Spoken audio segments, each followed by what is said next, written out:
legal institutions.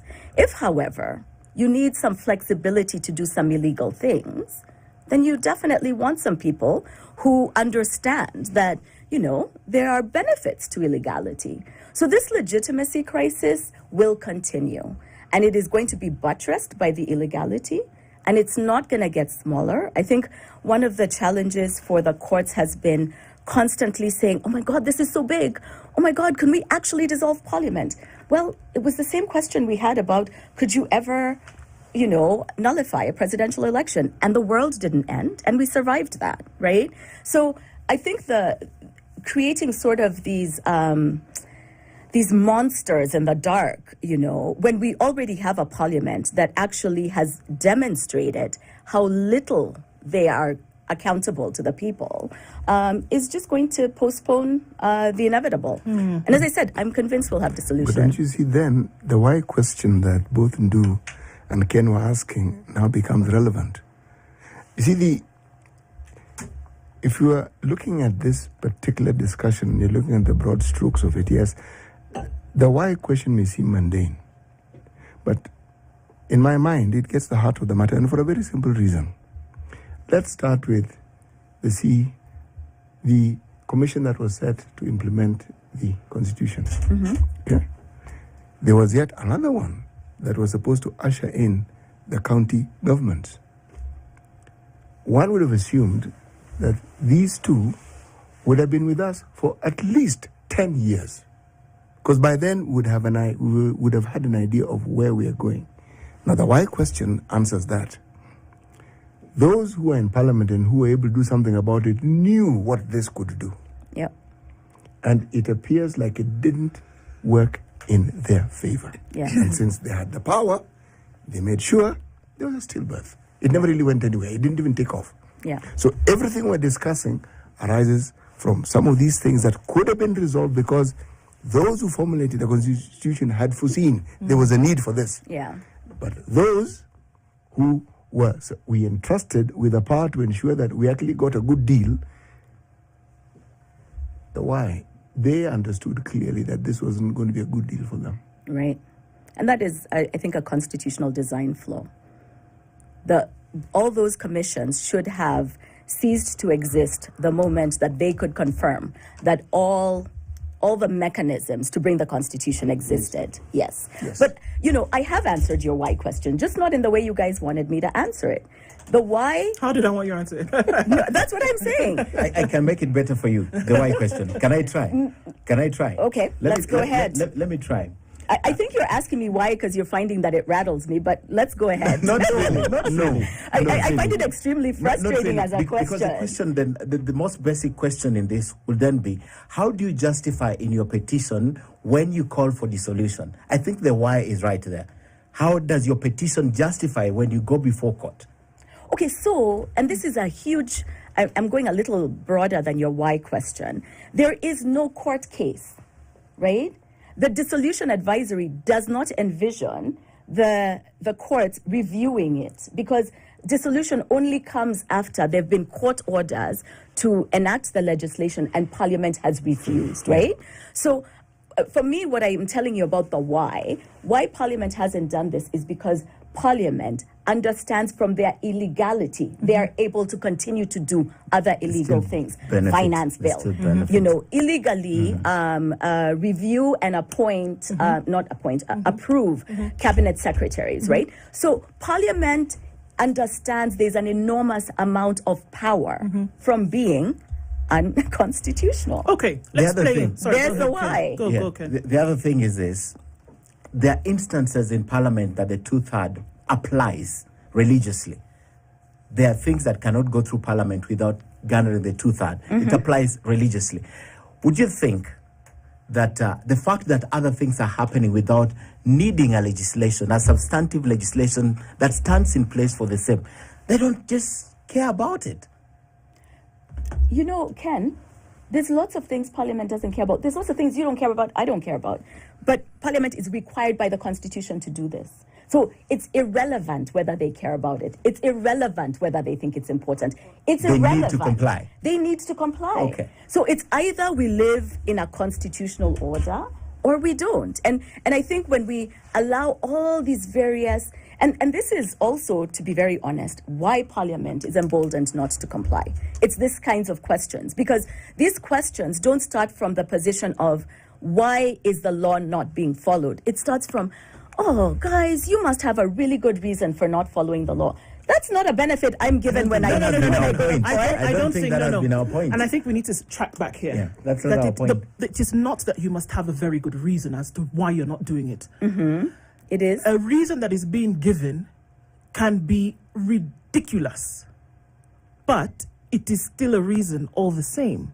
Now, what I'm trying to say is, how do you prevent it from happening in the future? If you were, let's take a step into time travel today. Okay? Parliament is dissolved. Okay? Yep. In a short period of time, you bring in new. So what are we saying? Follow the law. You don't follow the law, get out. By the way, do you know that's exactly how 261 is written? So 261 envisions you can dissolve Parliament as many times as is required to get them to comply. So I know it sounds, and again, these things only sound outrageous because they've not been done. The moment we do it, it's going to just be another thing we've done, right? It's not a big deal. It's like impeaching a governor. People were like, you could never impeach a governor. And then governors were impeached, and some of them, more times than others, whatever.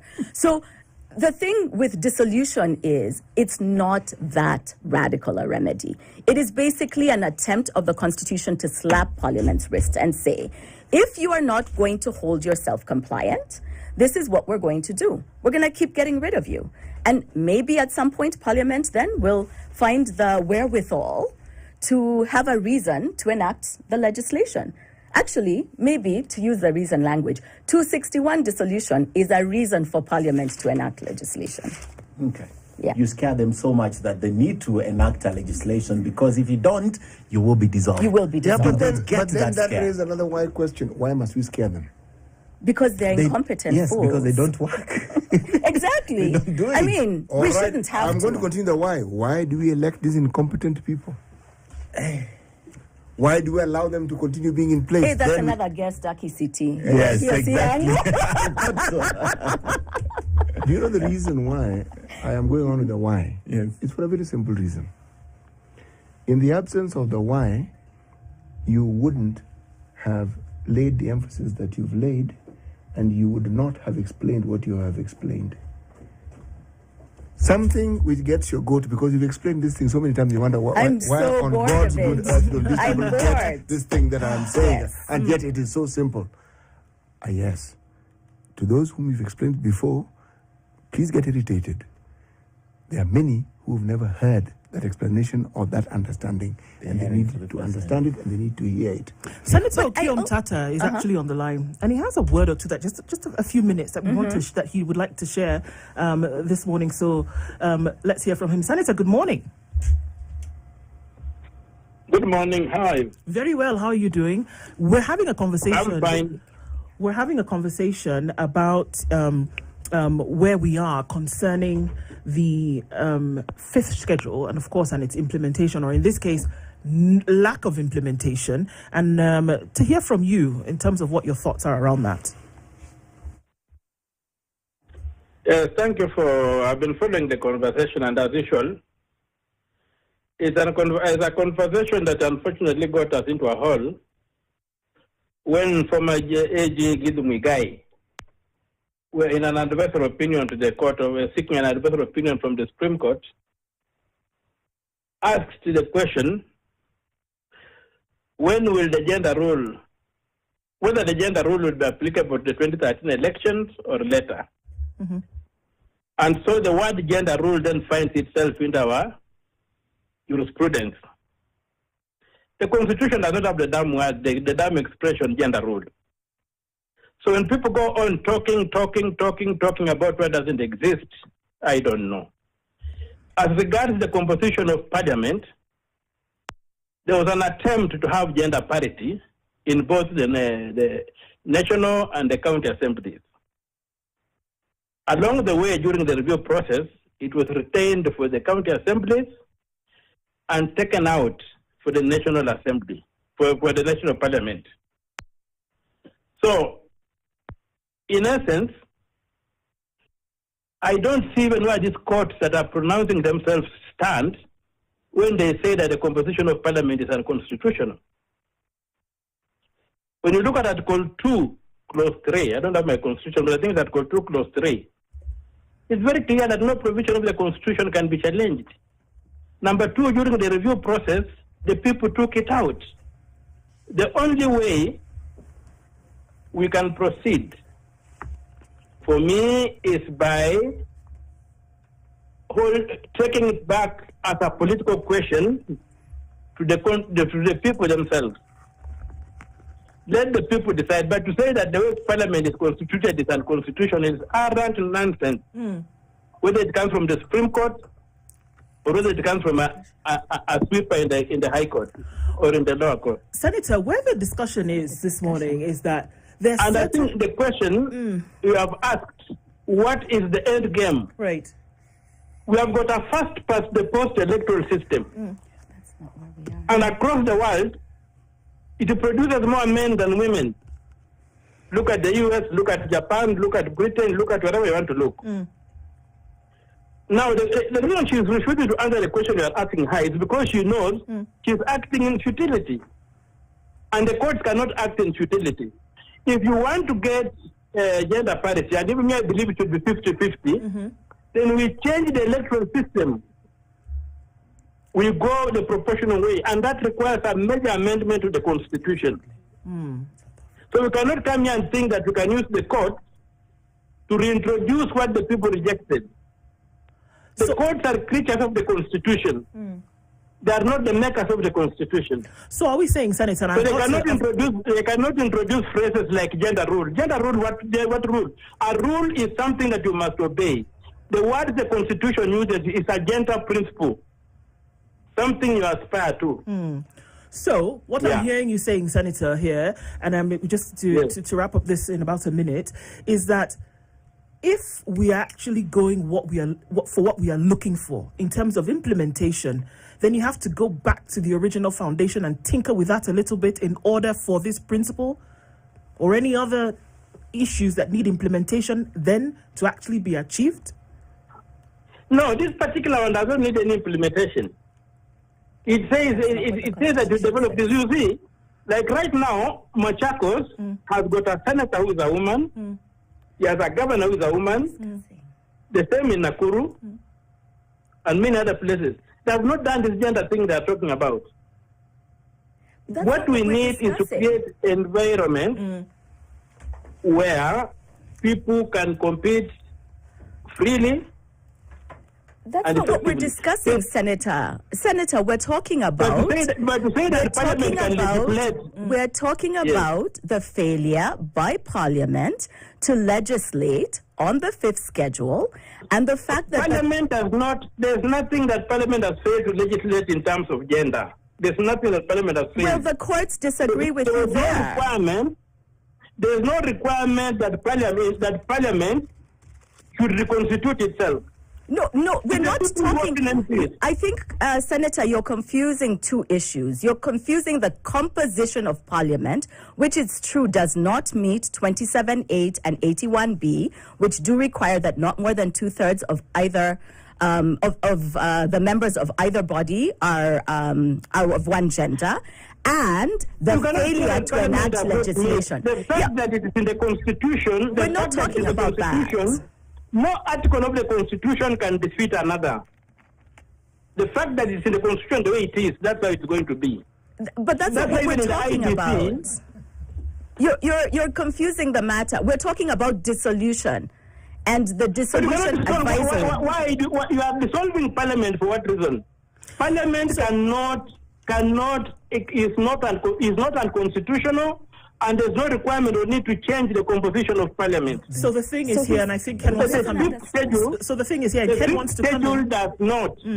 But here we are saying... The schedule does not require Parliament to make any law to change its composition. That's not what we're talking about, Senator. The point is here, Senator. Ken, please go. Yeah, Senator, the elephant in the room is this.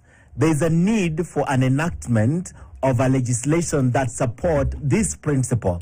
Parliament has failed to enact that supports this principle, not on its composition. So the question is, having failed to come up with a legislation that supports this principle, why don't we do away with Parliament on that account? I think that's the how do you elephant in the room. legislate a principle? The question is, how do you legislate a principle? The courts have already pronounced themselves on that. The question is, you cannot legislate. That's what I'm saying. That's why I'm saying that those courts made a wrong pronouncement. You cannot legislate a principle. Okay, but Senator, respectfully, you can't overrule the courts either. He'll go back to court. Yeah, he can go back to court. Go back to court. Yes, agreed. Go back to court. The thing is this. Yes. The thing is this.